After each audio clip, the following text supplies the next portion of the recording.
Bismillahirrahmanirrahim. Assalamualaikum warahmatullahi wabarakatuh. Innal hamdalillah nahmaduhu wa nasta'inuhu wa nastaghfiruh wa na'udzu billahi min shururi anfusina wa sayyiati a'malina. May yahdihillahu fala mudhillalah wa may yudlil fala hadiyalah. Asyhadu an la ilaha illallah wahdahu la syarikalah wa nashhadu anna Muhammadan abduhu wa rasuluh la nabiyya wa la rasula ba'dah. Yaqulullahu tabaraka wa ta'ala ba'da a'udzu billahi minasyaitonir rajim. Ya ayyuhalladzina amanuttaqullaha haqqa tuqatih wa la tamutunna illa wa antum muslimun. Ya ayuhan nasu taqu rabbakumul ladzi khalaqakum min nafsin wahidah wa khalaqa minha zawjaha wa batha minhuma rijalan katsiran wa nisaa'a wattaqullaha alladzi tasaaluna bihi wal arham innallaha kana 'alaikum raqiba. Ya ayyuhalladzina amanu taqullaha wa qulu qawlan sadida yuslih lakum a'malakum wa yaghfir lakum dunubakum wa may yuti'illaha wa rasulahu faqad faza fawzan 'azima. Amma ba'du fa inna asdaqal hadis kitabullah wa inna afdalal hadi hadi Muhammadin sallallahu alaihi wasallam wa inna syarral umuri muhdatsatuha wa kullu muhdatsatin bid'ah wa kullu bid'atin dhalalah wa kullu dhalalatin finnar. Ikhwani fiddin arsyadu warsadakumullah. Bapak dan ibu-ibu jamaah salat Isya Masjid Rahmat yang mudah-mudahan dimuliakan oleh Allah Subhanahu wa taala. Alhamdulillah, pada malam hari ini kita kembali bersyukur kepada Allah Subhanahu wa taala atas limpahan rahmat dan karunia dari Allah Subhanahu wa taala.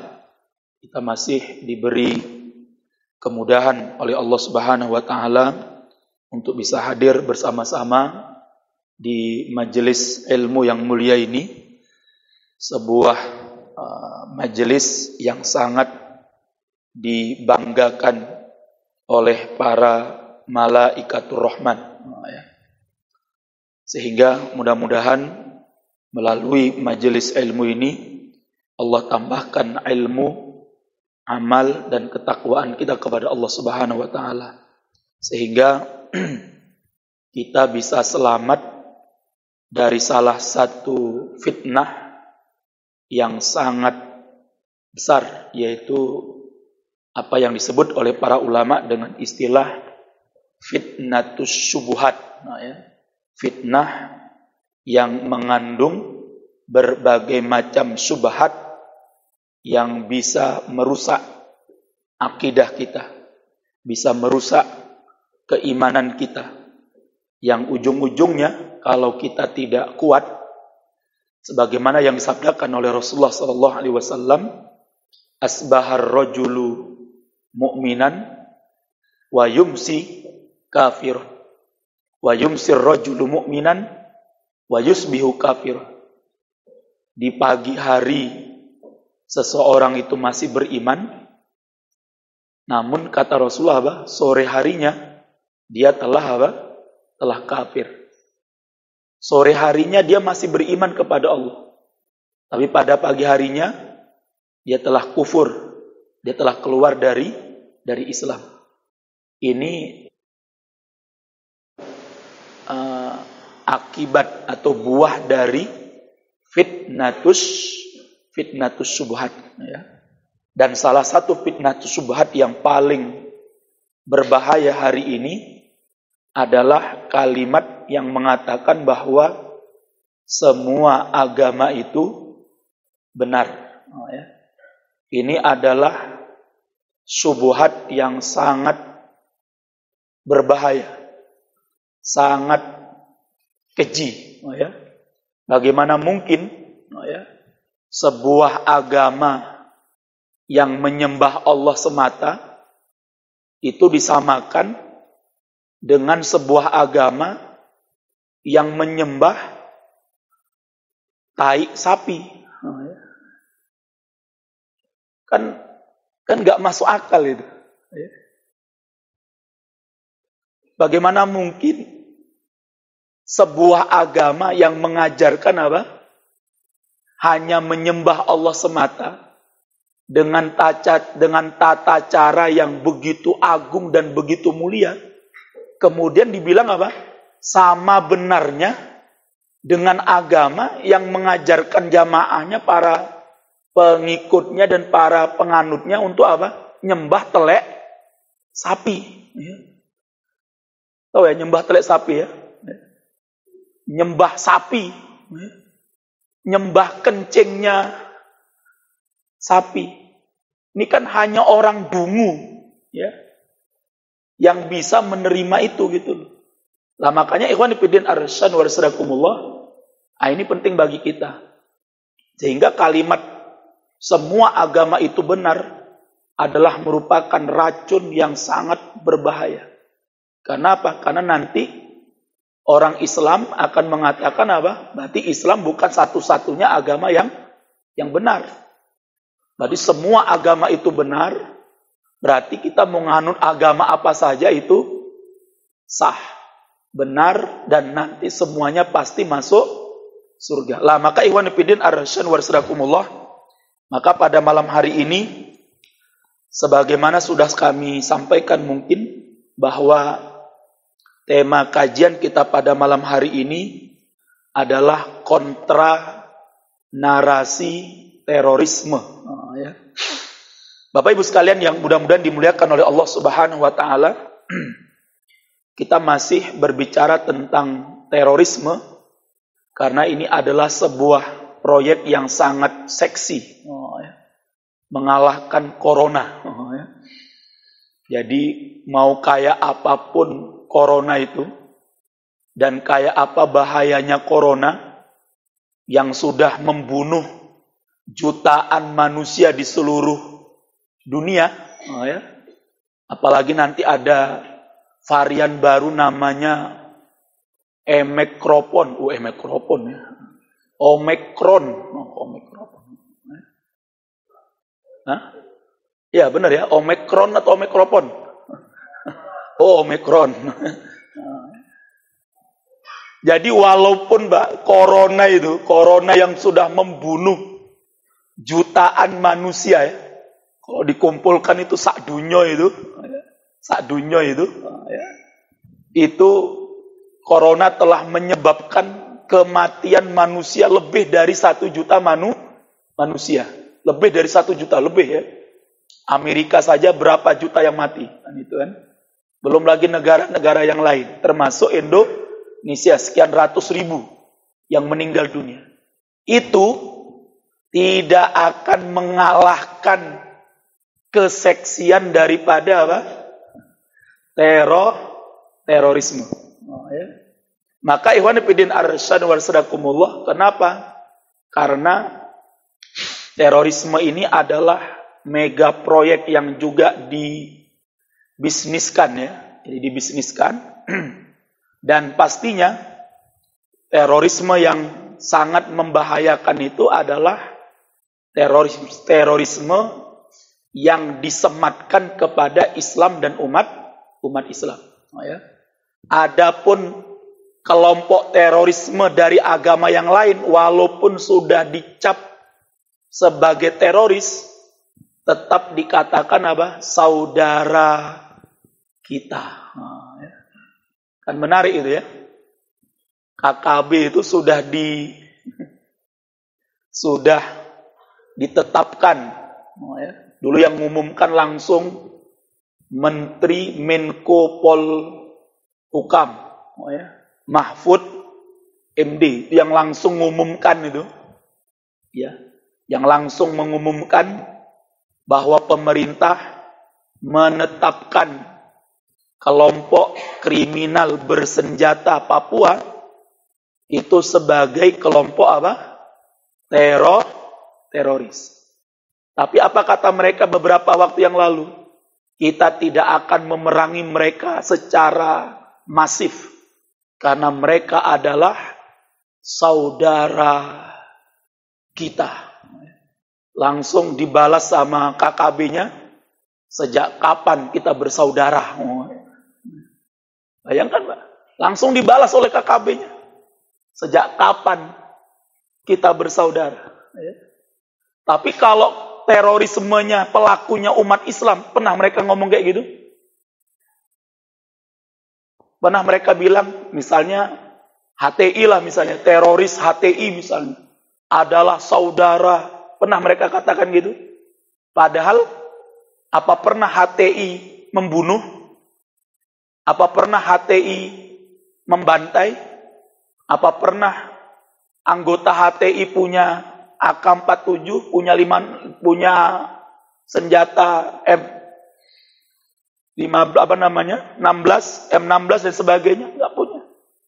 Nah, dan mereka tidak pernah ngomong, Pak, HTI adalah saudara. Tapi kalau KKB yang sudah membunuh, berapa TNI yang sudah mereka bunuh di sana itu? Berapa polisi yang sudah mereka bunuh? Berapa rumah yang sudah mereka bakar? Berapa rumah sakit yang sudah mereka rusak? Apa kata mereka? Mereka adalah saudara.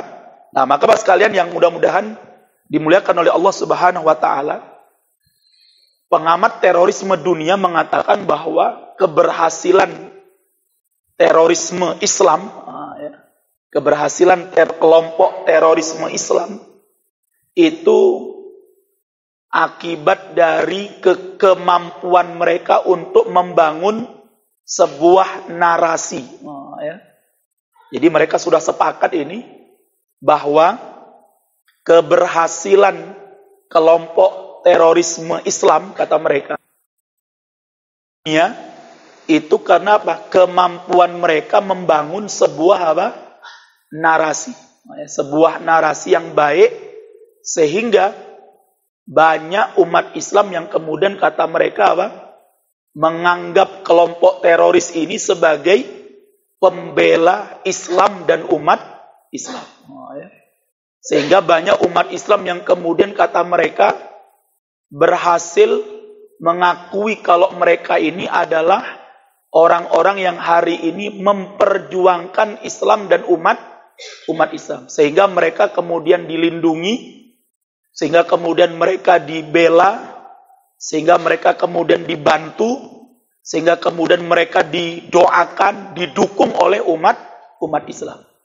Oleh sebab itulah Amerika kemudian membuat sebuah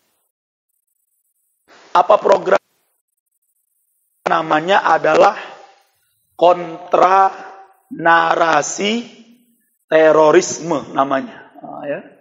Jadi supaya umat Islam itu tidak tertipu dengan narasi kelompok teroris ini, kata mereka, maka harus dilawan dengan sebuah kata atau sebuah kalimat namanya apa? Terorisme. Yang ujung-ujungnya, intinya adalah apa? Bahwa Amerika lah yang sebenarnya membela Islam. Amerika lah yang sebenarnya sedang menyelamatkan Islam dan umat Islam. Jadi ujung-ujung itu yang mereka bangun. Jadi nanti umat Islam tidak lagi percaya dengan kaum muslimin, tapi percayanya dengan siapa? Dengan Amerika dan para sekutunya. Maka Bapak sekalian yang mudah-mudahan dimuliakan oleh Allah Subhanahu wa taala, oleh sebab itu kita harus mengetahui betul bagaimana kontra narasi terorisme ini dibangun oleh mereka. Tujuannya adalah apa? Satu adalah untuk melahirkan apa yang mereka sebut dengan istilah Islamofobia. Fobi terhadap Islam. Fobi terhadap ajaran-ajaran Islam. Fobi terhadap syariat-syariat Islam. Fobi terhadap hal-hal yang berbau-bau Islam. Pokoknya kalau yang berbau-bau Islam itu mereka sangat tidak suka. Apalagi kalau sudah berhubungan dengan kata-kata apa? Jihad, khilafah, apalagi peraturan perda syariah, kemudian apalagi kaitannya dengan politik Islam, apalagi berkaitan dengan pemimpin Islam, itu mereka sudah sangat sudah sangat hobi mereka itu. Sudah sangat hobi. Makanya mereka akan terus membangun narasi-narasi ini. Kenapa?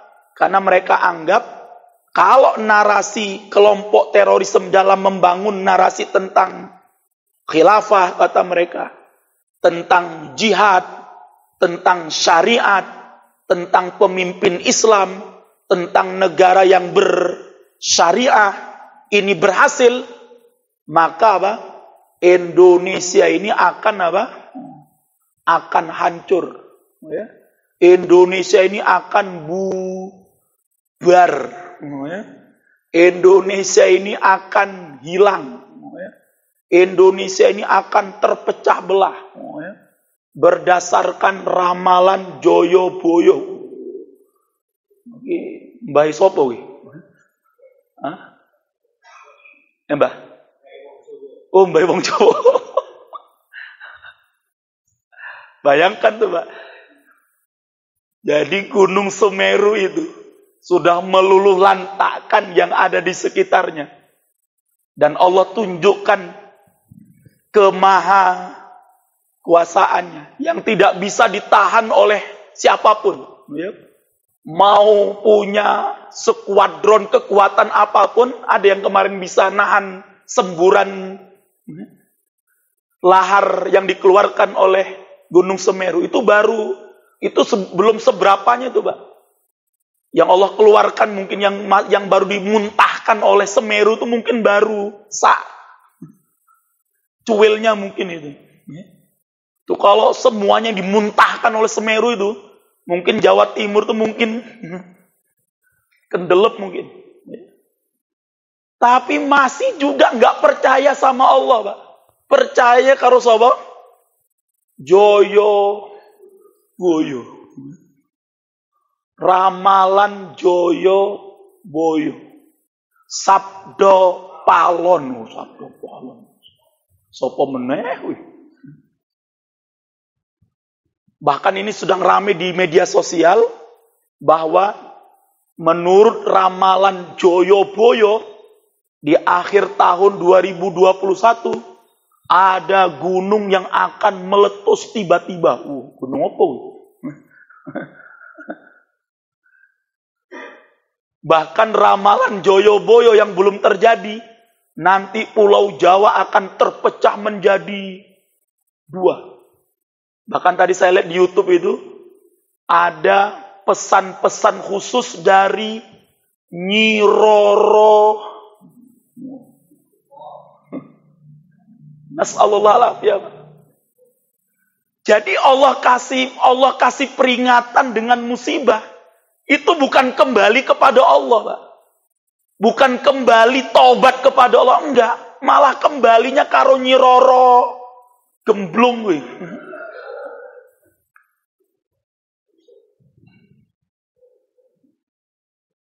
Kembalinya sama Joyoboyo. Kan ini kan rusak itu, Pak. Dan mereka senang memang seperti tujuannya apa? Agar umat Islam itu jangan mengait-ngaitkan itu dengan agama. Jangan mengait-ngaitkan itu dengan maksiat. Ya. Dan padahal kita sudah maklum itu, Pak. Ya, setiap kali ada musibah di negeri ini, ya, itu kalau kita teliti, selalu ada pemicu di belakangnya. Ya. Kalau bukan itu maksiat kepada Allah, pasti di sana ada kedoliman-kedoliman dan bisa jadi di sana tersebar kesyirikan yang sangat luar biasa. Kita sudah tahu itu, sudah masyhur. Ya. Ketika terjadi tsunami besar di Aceh tahun 2004, ya, sudah maklum itu di kalangan rakyat Aceh. Ya. Kenapa sampai Allah datangkan tsunami terbesar mungkin yang belum pernah terjadi di negeri ini mungkin? Karena Bapak, karena banyaknya pertumpahan, banyaknya tertumpahnya darah umat Islam di negeri Aceh itu, Pak. Sejak diberlakukannya DOM dulu, daerah operasi militer, ya, dan kemudian diburulah kelompok yang pertama namanya GPK namanya. Bukan KPK ya, GPK. Ya. Gerakan Pengacau Keamanan. Yang kemudian lambat laun berubah namanya menjadi GAM. Gerakan Aceh Merdeka. Diberlakukanlah daerah operasi militer tahun 90, Pak. Sampai tahun 2000. Ya.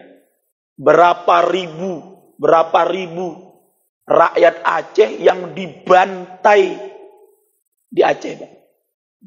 Dan demi Allah, Pak, tidak ada satupun pelaku pembantainya, Pak, yang diseret ke meja hijau. Demi Allah, Pak. Demi Allah.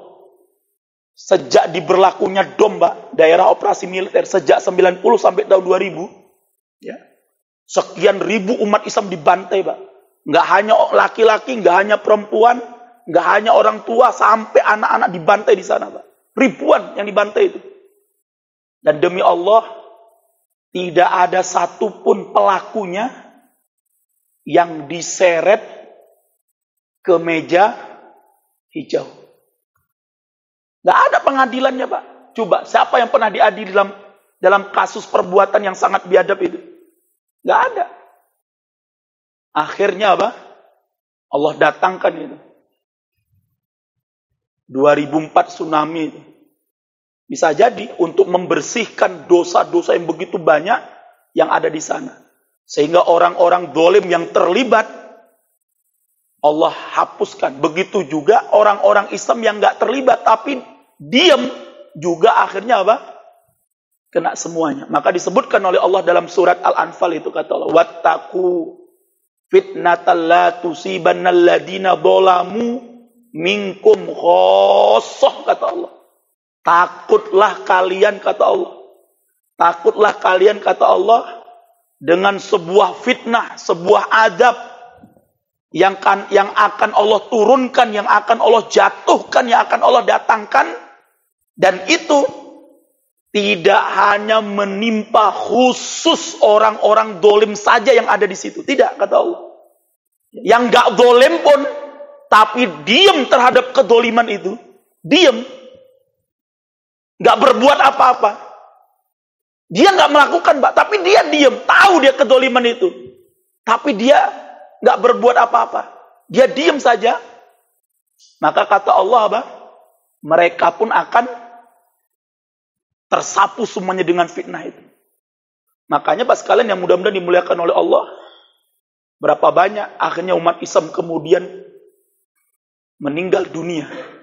Maka kata para ulama, ketika Allah datangkan fitnah itu, maka bagi orang-orang yang kafir, maka itu adalah apa? Bagi orang-orang kafir dan orang-orang munafik, maka itu adalah azab bagi mereka, ya.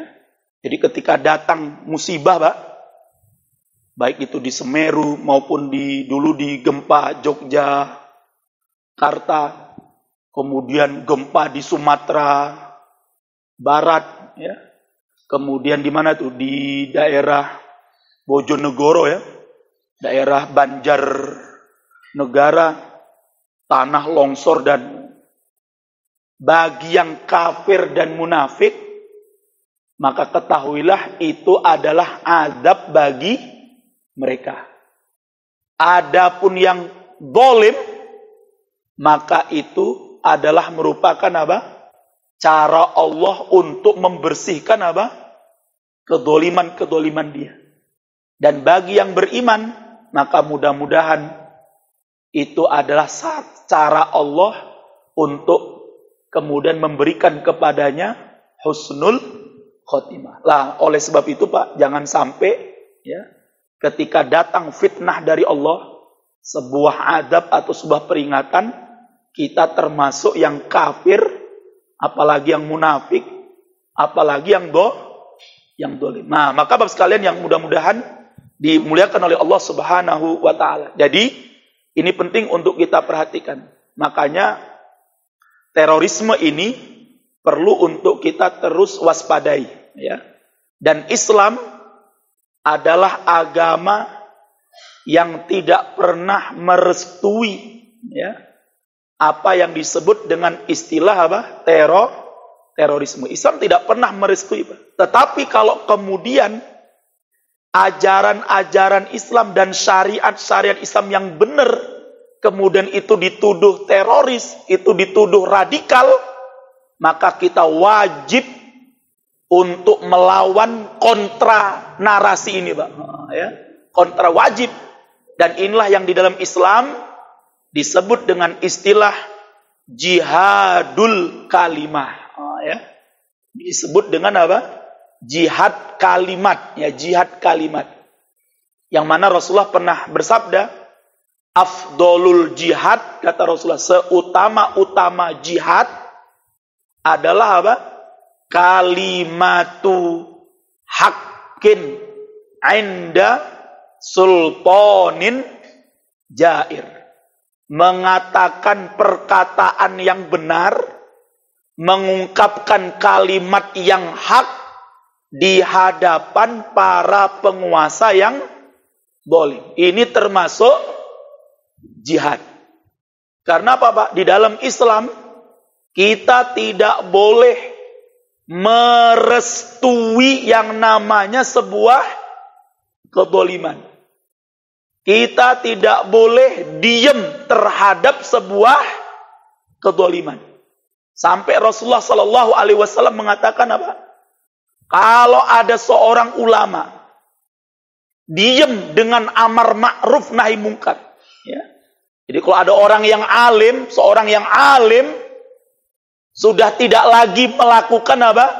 Al-amru bil ma'ruf wan nahyu anil mungkar. Pokoknya dia hanya mengurusi kesolehan diri saja, kesolehan dirinya, ya.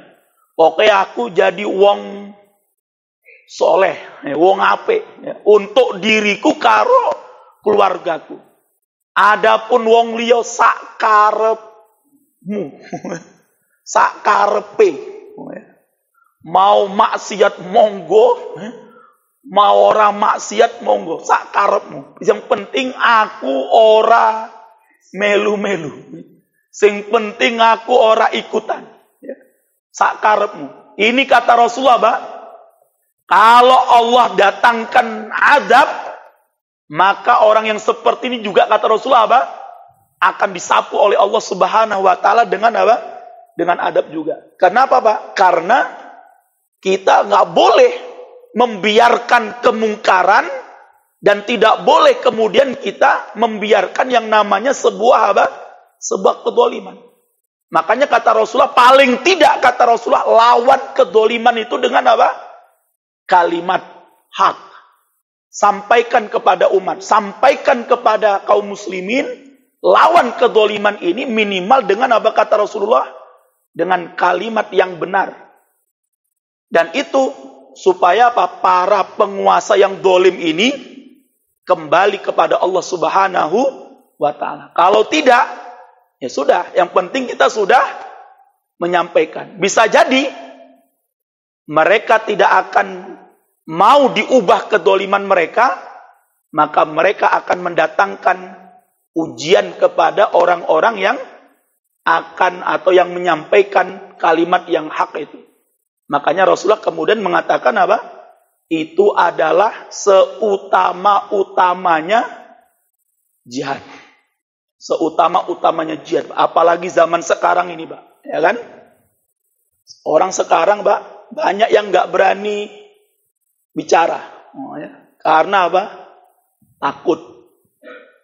Ntar dilapor ke, ya kan? Ya.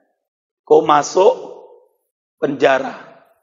Apalagi sekarang intel yang ngendi-ngendi ono kan, neng warung he ya ono intel, pengajian opo meneh,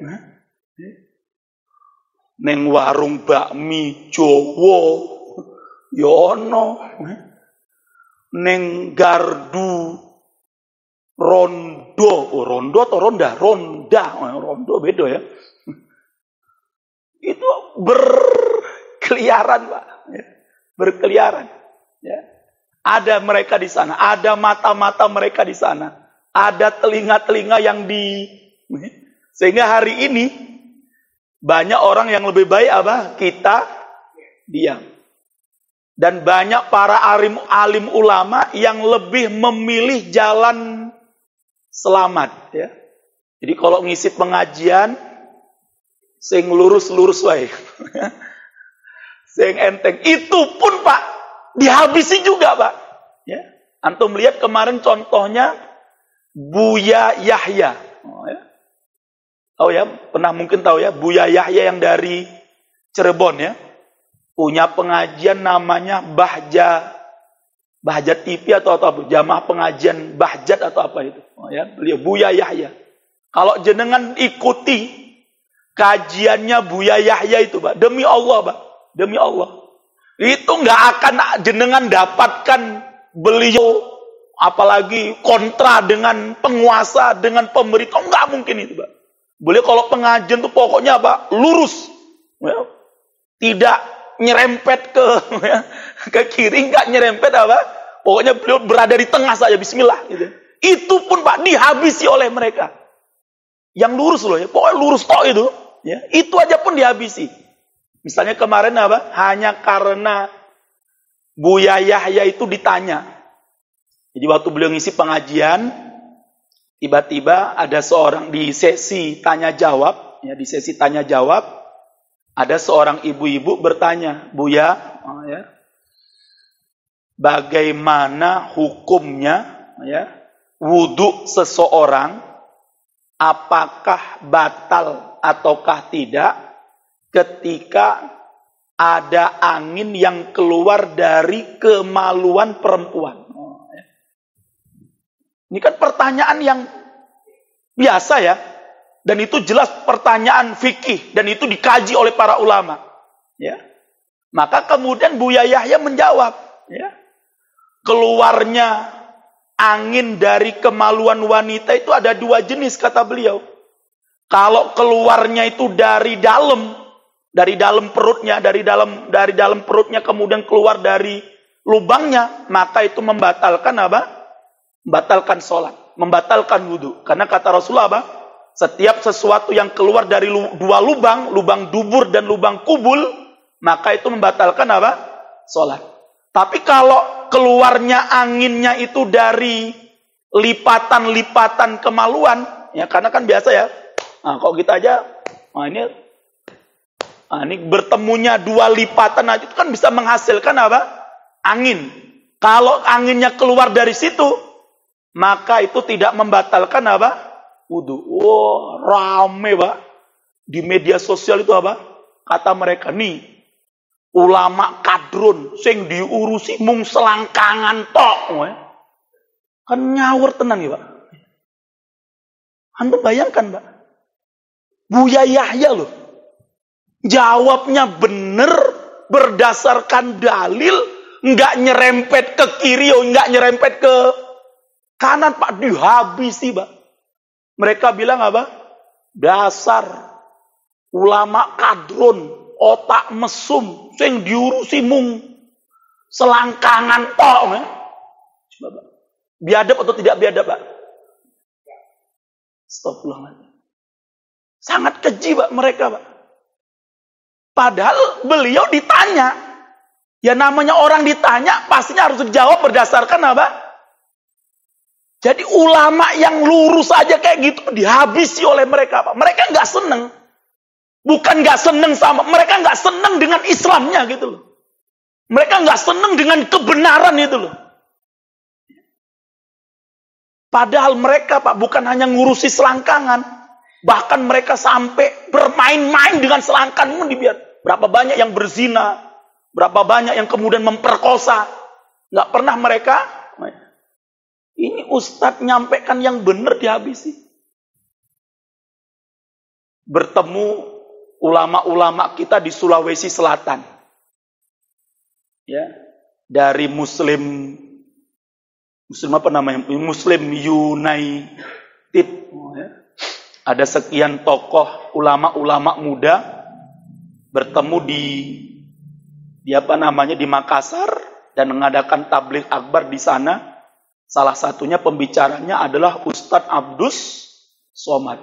Wah, bayangkan Pak, rame-rame mereka datangi Polda Polres untuk meminta dibatalkan acara Muslim United. Apalagi Ustadz Abdus Somad nggak boleh manggung. Malah sana manggung di pentas gereja. Tahun baru, Natalan, selawatan. Lagi otaknya otak apa lagi? Orang mau tabligh akbar bener baik, malah mereka apa? Larang. Malah kono yang naik pentas peringatan Natal. Salatullah, salamullah.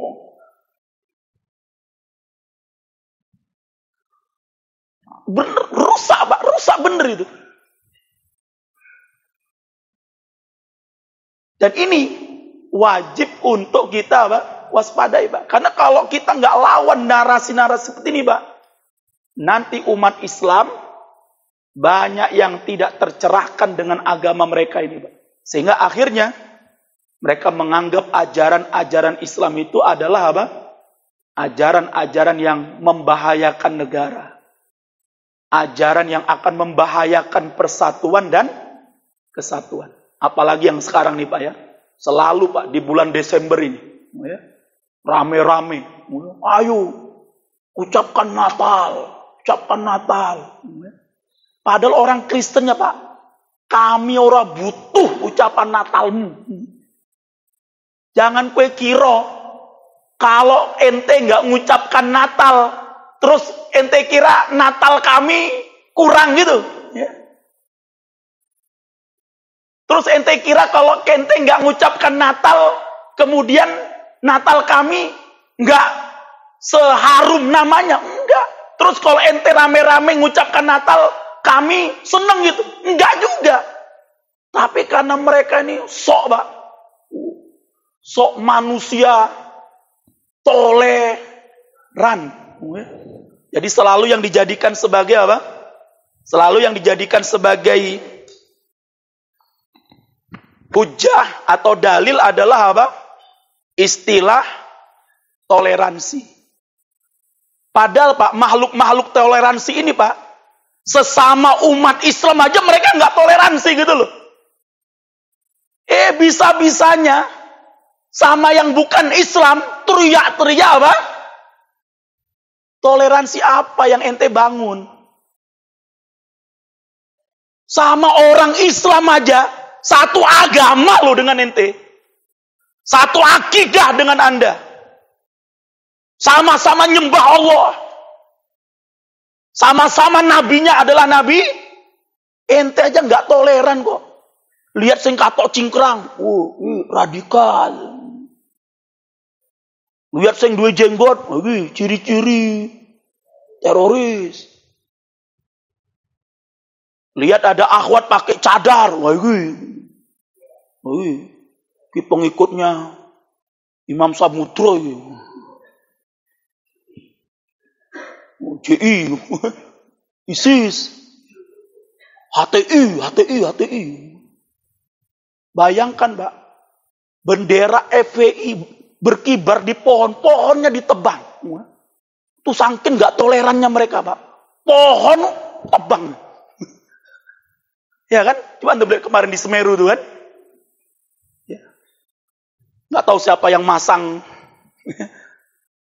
Joyoboyo mungkin ya. Joyoboyo. Mungkin.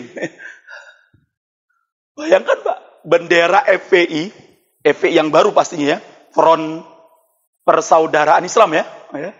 Itu berkibar di salah satu pohon di Semeru. Langsung pohonnya tebang Pak. Mereka Pak sama Islam, sama-sama orang Islamnya Nggak toleran kok.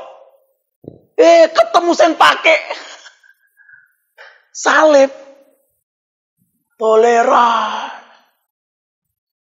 Toleran apa yang Anda bangun? Anda sedang menipu. Toleran penipuan itu yang Anda bangun itu. Ini penting, Pak. Bagaimana mungkin sesama Islam aja Anda nggak toleran kok? Kok bisa-bisanya sama di luar Islam apa?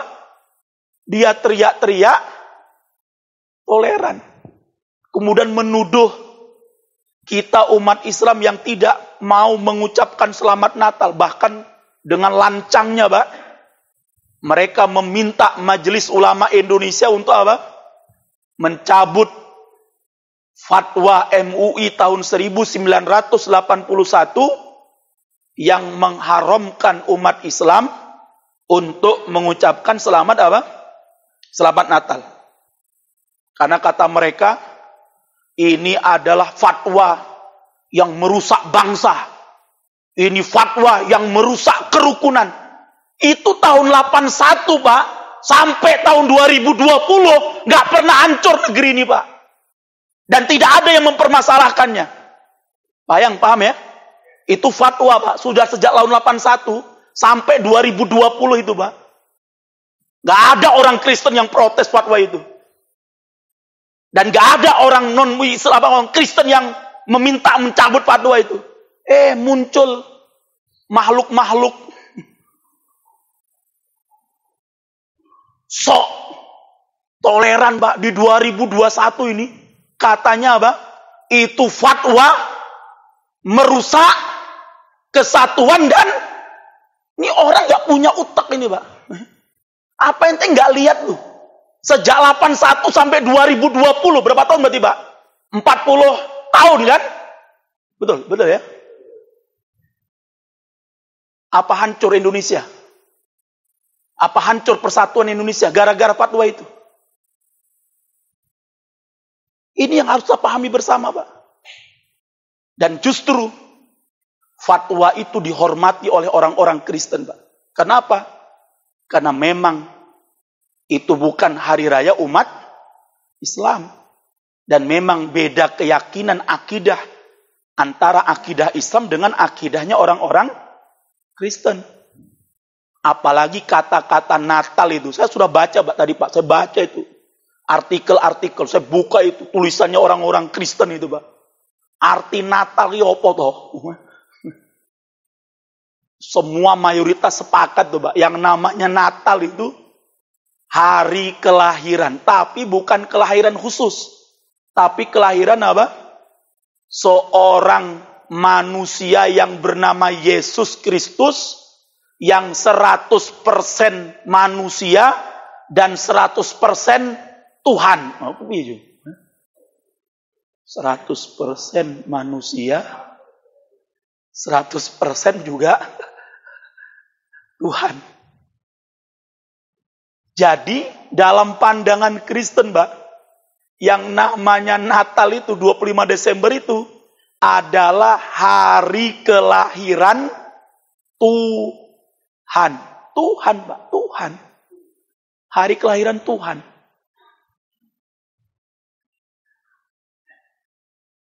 Lah di dalam Islam, Pak, tidak ada yang namanya Tuhan itu dilahirkan. Kalau Tuhan dilahirkan, ya jenengan juga bisa jadi Tuhan, Pak. Tapi Tuhan palsu. Ya betul? Mau jadi Tuhan, Pak? Hah? Ada yang menjadi Tuhan? Tuhan orang Indonesia ya? Karena ada yang ngomong itu ya. Kalau saya selesai berdoa, selesai sholat ya. Saya kalau selesai sholat, selalu doanya pakai bahasa Indonesia. Karena simple. Kenapa? Karena Tuhanku bukan orang Arab. Akhirnya sampai saya cari di Google itu, Pak. Ternyata ada, Pak. Ya. Ada KTP, namanya Tuhan orang Malang. Nah itu dia mungkin, Pak ya. Tuhan yang bukan orang bukan orang Arab. Ya. Ternyata orang apa? Tuhan orang Malang. Bok ngomong aja. Saya kalau selesai sholat selalu doanya pakai bahasa Indonesia. Kenapa? Karena memang saya nggak hafal Arabnya, ngono loh. Ceto gitu loh. Nggak usah bawa nama Tuhanku bukan orang lah. Nah yang ngomong Tuhannya orang ini sopo. Lah maka Pak sekalian mudah-mudahan dimuliakan oleh Allah. Jadi Pak, orang-orang Kristen itu Pak, setiap mereka memperingati Natal 25 Desember itu makna khusus Pak. Apa makna khususnya? Lahirnya bukan hanya seorang Tuhan loh. Keliru itu Pak. Lahirnya anak Tuhan yang plus jadi Tuhan. Berarti kan lahirnya Tuhan kan? Lah apa kemudian kita mengucapkan Pak? Selamat lahirnya Nas'alullah al-afiyah. Itu yang dijadikan dalil oleh para ulama bahwa tidak pantas, nggak layak seorang muslim itu mengucapkan apa? Selamat Natal. Kalau itu diucapkan pas berbarengan ngepasi hari rayanya orang Kristen. Tapi kalau ada kemudian ulang tahun kampus disnatalisme, opo juga haram Ustaz, ini beda. Karena arti Natal itu kalau di luar 25 Desember itu bisa kelahiran, bisa kemunculan, bisa hari jadi gitu loh. Makanya sering tuh kan kampus-kampus itu kan gitu kan. Setiap tahunnya pasti ada peringatan tuh ya. Disnatalis UNS, Yang ke berapa misalnya? Yang ke sekian puluh, ya kan? Disnatalis UMS. Ya Natal juga itu. Itu Natal lugotan. Tapi kalau Natal istilahan di kalangan Kristen apa? Lahirnya seorang Tuhan. Padahal Pak yang dilahirkan pasti bukan Tuhan. Karena kalau yang dilahirkan Tuhan pasti yang melahirkan juga Tuhan. Yang melahirkan. Berarti ibunya juga Tuhan. Berarti yang melahirkan sang ibu juga Tuhan juga. Berarti Tuhannya oke no. Begini Pak, kok bisa seorang ibu yang bukan Tuhan iso ngelahirke Tuhan loh ya? Seharusnya kan dia juga jadi Tuhan dulu tuh, baru melahirkan apa? Tuhan gitu loh. Nah, ini penting untuk diperhatikan. Kalau dia ibunya juga Tuhan, berarti yang melahirkan sang ibu juga dulu Tuhan. Punya saudara, berarti saudaranya Tuhan. Berarti Tuhannya oke. Lah, jadi kita ini Pak, kita harus pahami Pak ya. Yang kedua, apalagi yang kedua ya, sudah saya sampaikan, sering disampaikan ya. Bahwa Pak, jangankan kita Pak, orang Kristen aja sampai hari ini Pak, memiliki perdebatan yang panjang apakah benar 25 Desember itu adalah hari kelahirannya siapa? Nabi Isa. Ya. Kalau jenengan Pak, saya tanya nih Pak ya. Saya tanya, kalau jenengan saya tanya, karena puncak varian Corona Omikron itu diperkirakan bulan April 2022, maka Ramadan dan Idul Fitri dimajukan bulan Januari.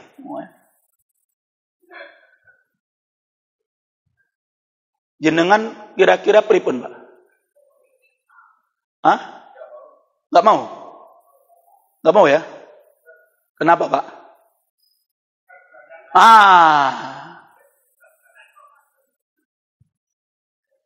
Yang kita di dalam Islam saja, Pak. Agama kita loh.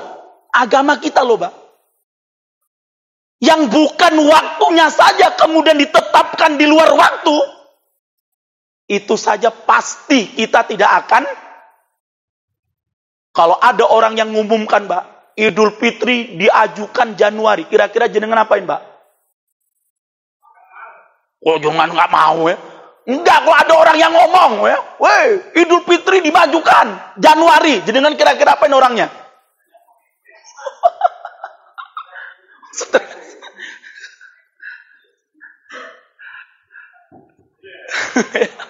Boleh, ojo dibeleh. Artinya, Pak, ini di agama kita, Pak, di agama kita saja mengajukan hari raya yang belum waktunya saja, Pak, atau dimajukan atau dimundurkan, itu saja nggak boleh, dan kita nggak akan memperingatinya, kan gitu. Apalagi itu di agama yang bukan Islam. Orang Kristen, Pak, jenengan lihat di YouTube itu, Pak. Baik itu Kristen Advent, ada Kristen apalagi itu, mereka menolak Natal 25 Desember. Bayangkan, Pak, orang Kristen saja, Pak, itu sebahagian menolak. Bahkan Kristen Advent itu terang-terangan, Pak, mengatakan apa? 25 Desember itu adalah hari rayanya orang kafir. Bayangkan, padahal mereka kafir, Pak. Karena kafir itu maksud mereka apa? Orang-orang Romawi yang dulu ya belum menyembah Yesus gitu loh. Ya kan?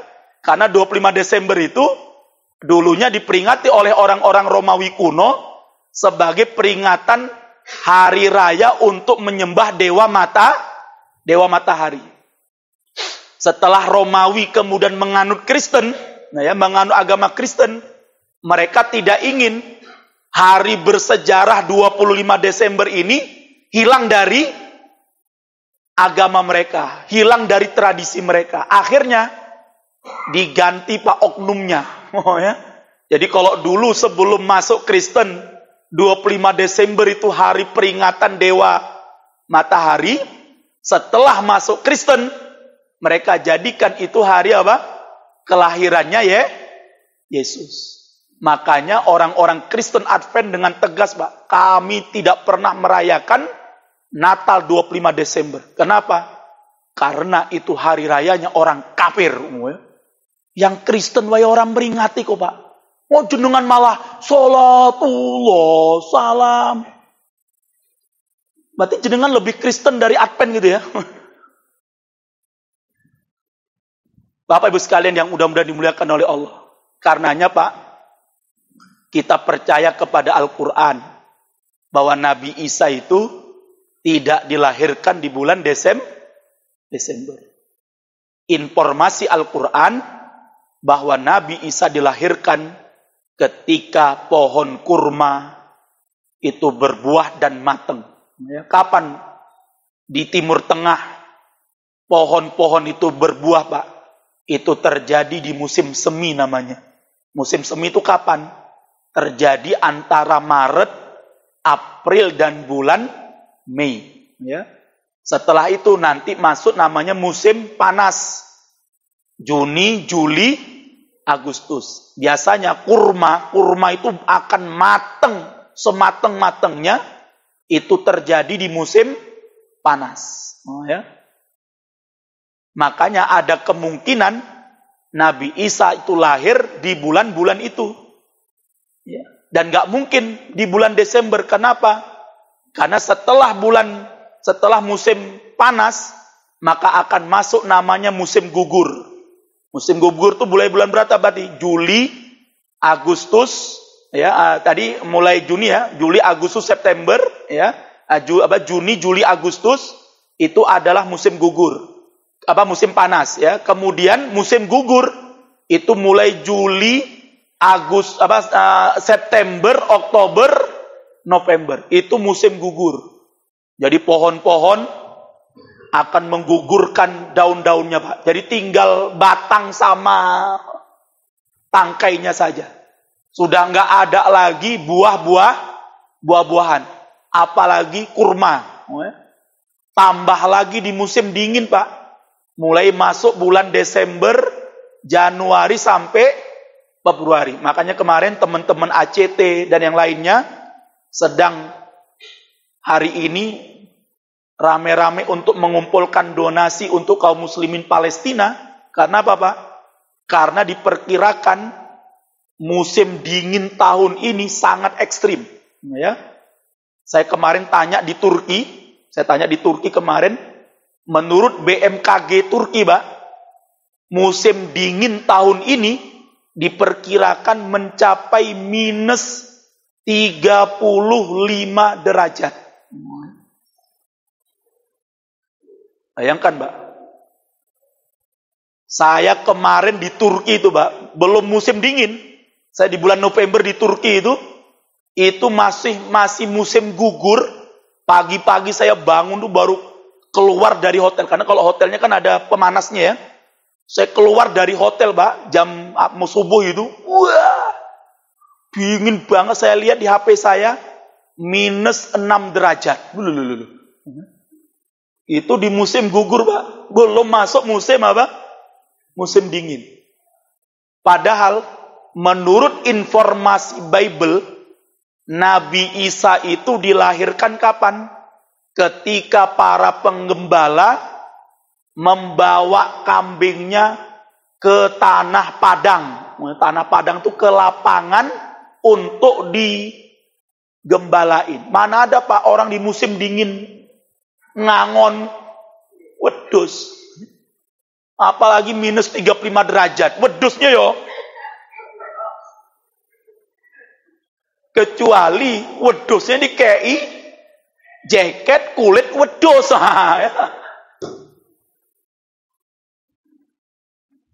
Ini penting, Pak, sekalian. Lah, oleh sebab itulah maka para ulama mengatakan apa? Sudah, umat Islam nggak perlu mengucapkan selamat apa? Karena itu juga nggak mengurangi keabsahannya Natalnya orang Kristen dan juga nggak menambahi, Pak. Ya. Yang sok itu kan kita, sok toleransi, sok behin, neka, sok nasionalisme, sok panca. Pada orang Kristen ini mengguyu, Pak, mesake wong Islam ya.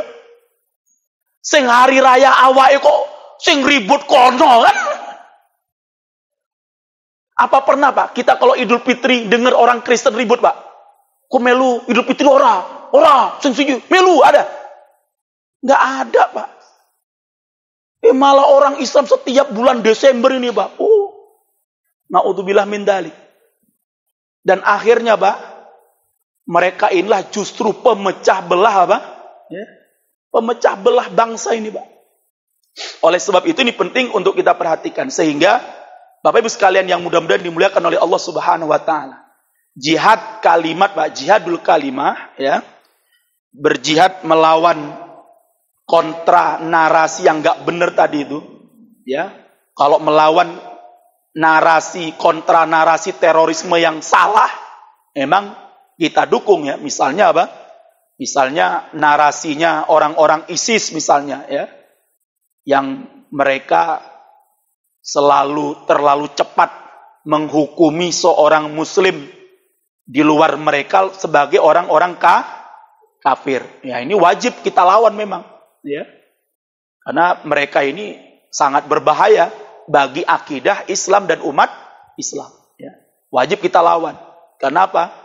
Karena mereka ini sudah pokoknya akidah mereka yang enggak sesuai dengan agama mereka, yang enggak sesuai dengan akidah mereka langsung apa? Dikafirkan. Sampai saya dulu punya tetangga itu, Pak. Ya, ISIS. Diundang rapat RT itu nggak mau. Dia bilang apa? Rapat RT itu pertemuan kaum musyrikin. Kaum musyrikin ya. Berarti ya, Pak. Jangankan rapat RT, Pak. Diundang kerja bakti. Bersihi selokan. Bersih selokan loh kan. Biasa ya selokan, apalagi musim hujan itu kan ya. Itu diajak, nggak mau, dia bilang apa? Perkumpulan orang-orang musyrik. Ngeri nggak itu? Jadi mereka anggap kita ini orang-orang musyrik. Kenapa? Karena menurut dia, Pak, yang namanya gotong royong itu kan berarti dari demokrasi. Demokrasi itu syirik. Berarti ente ngamalkan syirik. Kan rusak itu, Pak. Ya. Lah, oleh sebab itu Ini ya harus kita lawan kontra narasi ini, Pak. Harus kita lawan narasi seperti ini. Karena narasi yang nggak benar. Tapi kalau narasi Islam yang benar, kemudian dilawan, kemudian diisukan itu bagian daripada terorisme dan radikalisme, maka ini harus kita luruskan di tengah-tengah umat Islam. Ya. Apalagi yang sekarang lagi rame ini, Pak. Yang harus saya luruskan apa? Berkenaan dengan kotak amal. Ya. Ini lagi rame di negara kita ini, Pak. Ya. Selalu diisukan ya, bahwa apa? Salah satu ya, usaha yang dilakukan oleh kelompok teroris adalah mengumpulkan apa? Donasi dari kotak amal. Dari kotak amal. Bahkan yang saya baca itu, Pak ya, sampai saya ketawa itu, kelompok teroris ini untuk mendapatkan dana yang besar, mereka sudah mempersiapkan tanah sekian puluh hektar di Lampung untuk tanam pohon kurma. Supaya apa? Nanti kalau udah berbuah kurmanya dijual, kok duitnya oke. Pak, kalau mereka ngomongnya kelompok teroris mempersiapkan tanah sekian puluh hektar untuk tanam sawit, itu masih masuk akal, Pak. Atau mereka bilang untuk tanam telo, itu masih masuk akal. Tapi kemudian kalau untuk tanam kurma, mau pirang tahun, Pak. 10 tahun yang lalu, saya sudah dengar, Pak, katanya di Pasuruan itu, walaupun saya belum pernah ke sana, itu ada namanya kebun kurma. Sekarang saya tanya, Pak, jenengan kalau Ramadan, pernah nggak ketemu di pasar-pasar tuh, Pak, kurma Jember ada? Hah? Oh, daerah Pasuruan ada. Misalnya dijual itu ya, di jenengan nanti cari pasar, kurma Pasuruan, sekilo 50.000 ada. Yang ada tetap, Pak, kurma Mesir, kurma Tuni. Lah pertanyaannya, kemana kurma Pasuruan itu, Pak? Katanya ada kebun kurma di sana. Saya yakin, Pak, kurmanya berbuah, tapi nggak bisa untuk didol. Kenapa, Pak? Dimakan sama penjaganya pun entek. Karena buahnya nggak akan mungkin selebat yang ada di Timur Tengah. Wes nunggune pirang tahun, buahnya mongsa. Lah teroris nanam kurma ya apa? Kok mendingan langsung tuku kurma, cetok ya kan? Rosa tanam. Paham, Pak ya? Ini supaya kita ini nggak didungukan, Pak, dengan narasi yang nggak benar itu, Pak. Ini kan narasi untuk membodohi kita, Pak. Seakan-akan apa? Kelompok teroris medeni ya, nanam kurma, kok kurma ngalahke Mesir. Mungkin, Pak. Nunggu Dajjal keluar gitu. Lah ini penting, Pak. Apalagi mendingan daripada bisnis kurma, langsung aja bisnis PCR. Wah, cetok itu kan ya.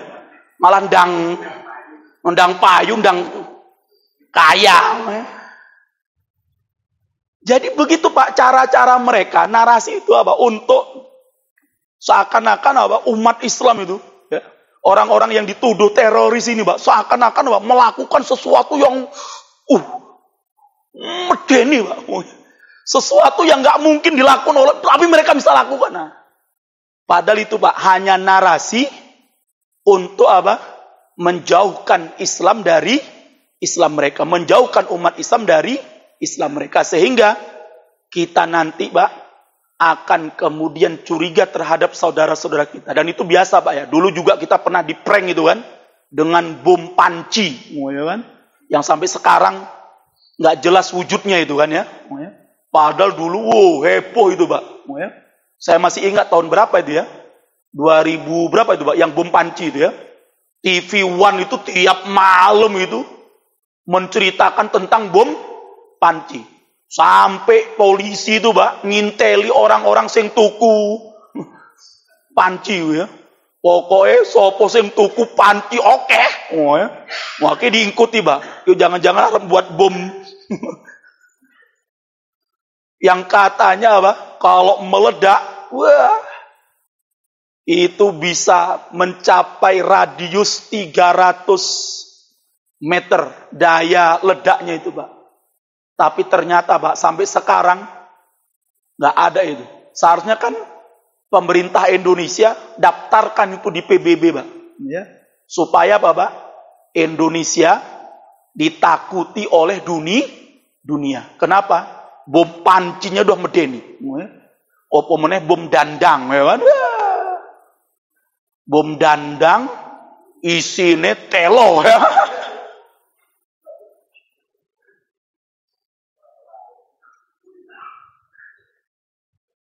Itu narasi terus, Pak, seperti itu. Lah ini harus kita luruskan, Pak. Umat harus kita cerahkan, Pak. Kenapa? Karena kalau itu dimakan mentah-mentah karo umat, Pak, apa umat itu nggak tersesatkan, Pak? Ya. Jelas sangat menyesatkan, Pak. Padahal itu kita juga nggak pernah lihat tuh bom kayak apa bentuknya. Ya. Panci ini segede nopo, isine nopo. Tapi waktu itu heboh kan, Pak. Pokoknya kelompok teroris itu medeni. Padahal yang jelas sudah ngebom, yang jelas sudah mateni orang di Papua sana, Pak. Ya, malah dianggap apa? Saudara, dan mereka tenang-tenang saja. Walaupun ya, mungkin itu narasi sekelompok orang ya. Tapi kalau yang di Papuanya sana mungkin ya, aparatnya mungkin ya, nggak mungkin yang ngomong saudara juga mungkin kan. Mungkin yang ngomong saudara kan yang di Jakarta tok itu kan ya. Mungkin ya. Lah oleh sebab itu ini penting banget sekalian ya. Sehingga mari kita sesama kaum muslimin harus melawan ini, Pak ya. Narasi-narasi yang tidak benar tentang Islam dan umat Islam ya. Apakah panjenengan sebagai seorang RT ya, sebagai seorang pejabat pemerintah desa ya, kalau ada isu-isu yang nggak benar ya diluruskan, Pak. Jangan malah melu-melu ya, malah ikut-ikutan memperkeruh. Misalnya ada informasi misalnya yang pejabat desa misalnya ketika di kantor desa diceritain ya, wah, saiki Masjid Rahmat iki ketok wis jadi markase wong radikal. Sing diundang ustadz sing bangsa radikal. Ada pejabat pemerintah desa yang mungkin ikut ngajian bukan malah ngeluruskan. Wah, aku tiap malam Ahad malam yo melu duduk paling ngarep. Memang ustadz radikal tenan. Dia bukan malah meluruskan, malah apa? Malah ngompori. Iso apa sing iso ngingatke takmir kuwi? Kok iso sing diundang ojo ustaz kuwi? Diundang sapa? Abu Janda. Wah, malah Abu Janda ya. Lah seharusnya kalau kita paham kita luruskan ya. Siapa yang bilang di Masjid Rahmat itu pengajiannya apa? Radikal, apalagi dituduh apa? Kalau radikal dalam makna kami ingin berpegang dengan Islam yang benar, iya kami akui. Tapi kalau radikal ustadznya nyuruh kami untuk mengkafirkan sembarang orang, nyuruh kami untuk ngebom, nyuruh kami. Tapi kan kemarin ustadznya ngomong orang oleh ngucap ke Natal, wih radikal wih. Berarti jenengan nuduh Majelis Ulama Indonesia apa? Radikal ngono. Diluruskan itu, Pak. Ya. Artinya Anda nggak toleransi. Yang nggak bilang toleransi apa? Apa toleransi itu harus mengucapkan selamat Natal? Bentuk toleransi umat Islam itu, Pak. Silahkan orang Kristen itu merayakan hari raya Natal mereka. Dan umat Islam tidak akan ganggu. Silahkan, Pak. Mau 24 jam neng gereja, haleluya, haleluya. Sak bahagiamu. Kami nggak akan apa? Cawi-cawi ganti, ojo haleluya. Terus haleluya, enggak. Enggak perlu, Pak. Itu hak mereka itu, Pak. Ya. Bahkan yang cukup menarik, Pak, ketika saya kemarin di Turki, Pak, ini penting ya. Bentuk toleransi itu, Pak. Yang di situ ada, jadi ketika saya masuk ke Masjid Hagia Sophia. Hagia Sophia ini kan gereja ortodoks gitu ya. Dalamnya itu, Pak, aslinya ornamen dalamnya Masjid Hagia Sophia itu, Pak, gambar salib sama gambar Ibunda Maria sedang gendong Nabi Isa. Walaupun kita nggak tahu itu kan ya, siapa yang moto kan itu kan ya. Apakah itu foto benaran atau cuman ilustrasi ya, nengok seorang perempuan gendong anak, oh berarti biyen Ibunda Maria gendong Yesus koyongan ngono kan gitu kan. Wallahu alam bisawab. Yang jelas, Pak, itu ornamen di dalamnya itu gereja salib besar itu, Pak. Lah, sekarang setelah Hagia Sophia itu diubah menjadi masjid, maka seluruh salibnya itu ditutup, Pak ya. Ditutup pakai bukan cat kayaknya, bukan cat tapi apa? Kayak plester itu, Pak. Jadi di plaster, ya masjid di plaster, sehingga salibnya itu ditutupi, begitu juga gambar Ibunda Maria. Termasuk ternyata, Pak, gereja-gereja ortodoks pada masa lalu, Pak, itu kalau mereka nyembah Tuhan mereka itu, Yesus itu, Pak, itu juga ternyata nggak sembarangan arah, Pak. Ternyata mereka itu nyembahnya kemana arahnya? Ke Masjidil Aqsa, ke Yerusalem. Jadi penting, Pak, sekalian.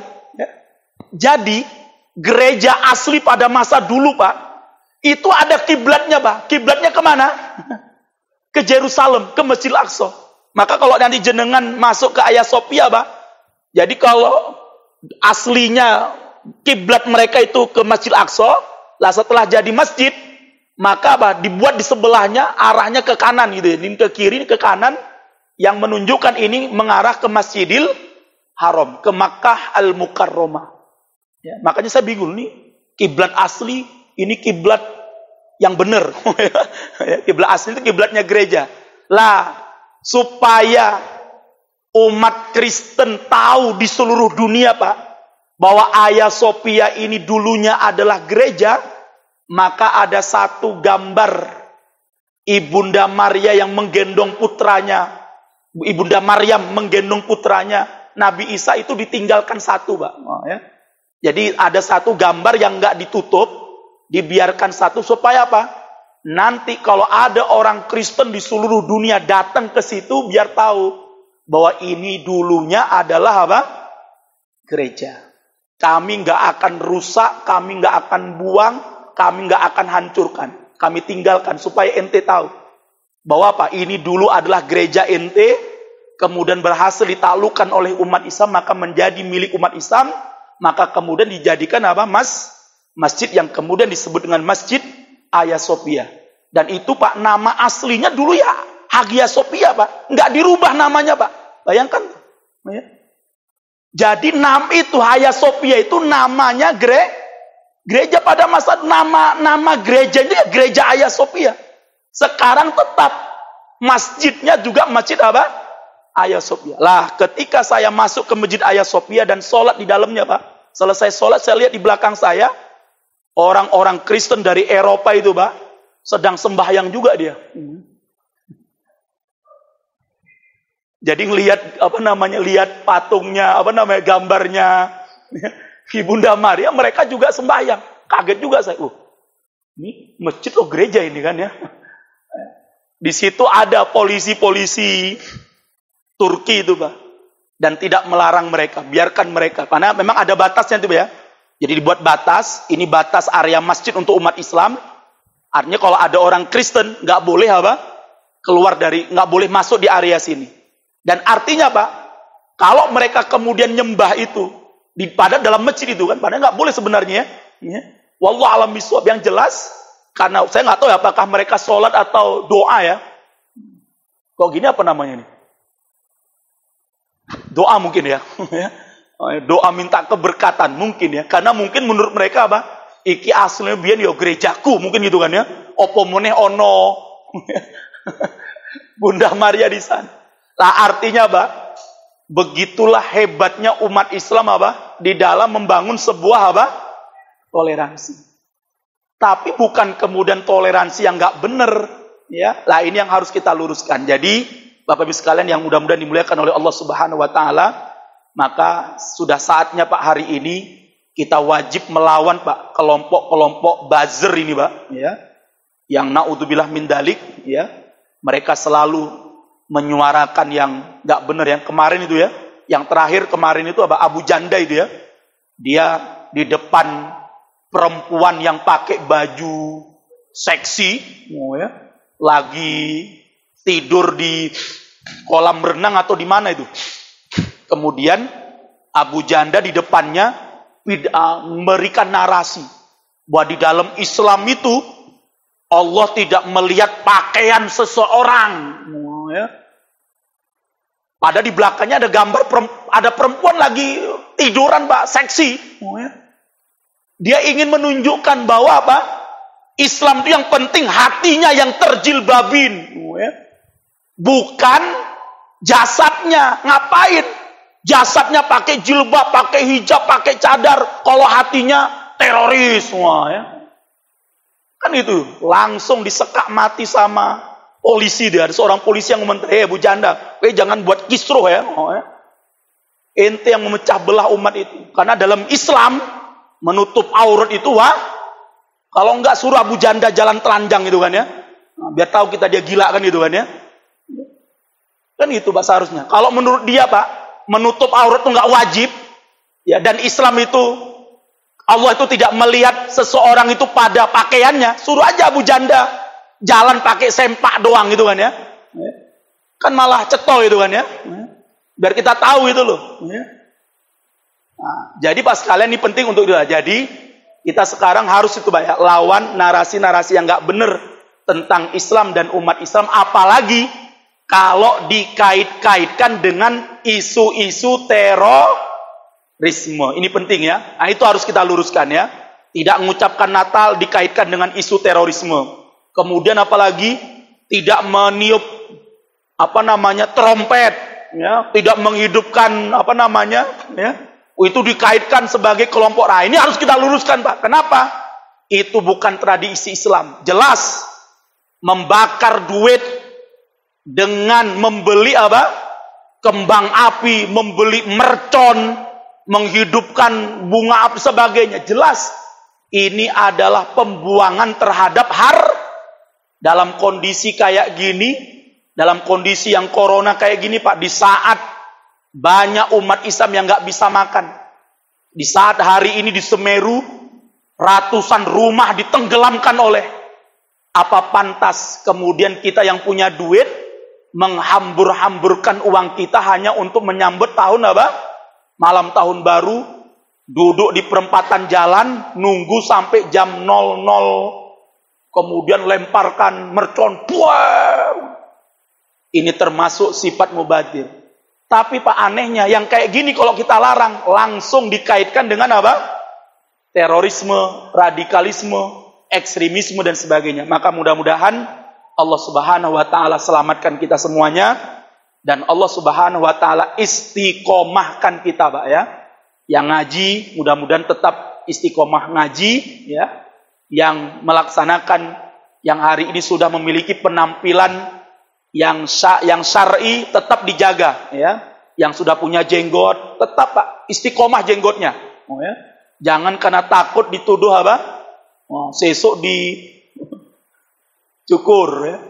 Istrinya yang sudah pakai jilbab besar disuruh ganti pakai jilbab cilik. Oh ya.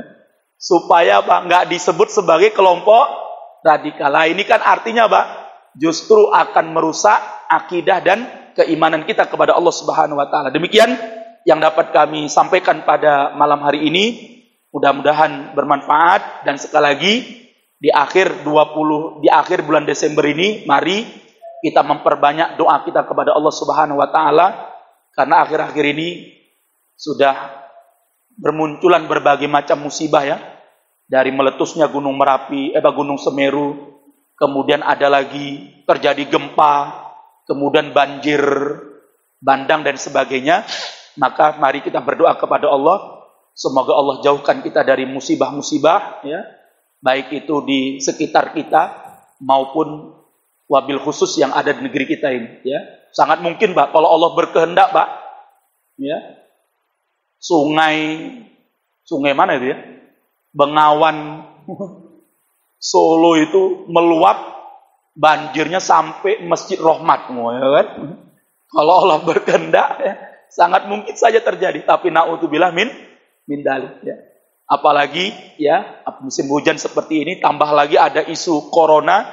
Tetap mari kita selalu berlindung kepada Allah. Semoga Allah jauhkan kita dari corona dan Allah jauhkan negeri kita ini dari varian-varian corona yang lainnya, sehingga rakyat Indonesia ini selalu dijaga oleh Allah, wabil khusus kita kaum muslimin. Dan mari di akhir tahun ini, Pak, kita banyak memohon ampun kepada Allah Subhanahu wa taala. Mudah-mudahan tahun 2022, ya, kita lebih baik daripada tahun 2021, dan dosa-dosa kita di tahun 2021 ini diampuni oleh Allah Subhanahu wa taala, dan amal-amal kita diterima oleh Allah Subhanahu wa taala. Demikian yang dapat kami sampaikan. Lebih dan kurangnya kami mohon maaf. Billahi taufiq wal hidayah. Assalamualaikum warahmatullahi wabarakatuh.